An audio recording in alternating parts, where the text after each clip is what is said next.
Ang pinakamataas na kilalang nabubuhay na puno sa mundo, mas mataas pa sa ibang mga puno ay ang Hyperion Tree.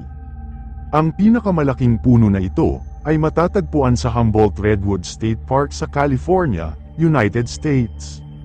Ang Hyperion Tree ay isang coast redwood na may scientific name na Sequoia sempervirens, na may sukat na 115.92 meter o 380.3 feet, na kinikilala bilang ang pinakamataas na punong kahoy na nabubuhay sa mundo.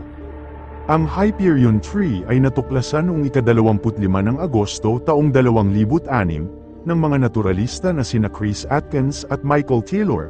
Natagpuan ito sa isang liblib na lugar ng Redwood National Park, na bahagi ng orihinal na mga hangganan ng parke noong 1968. Ito ay tinatayang nasa 600 hanggang 800 taong gulang, at naglalaman ng 530 m3 o 18,000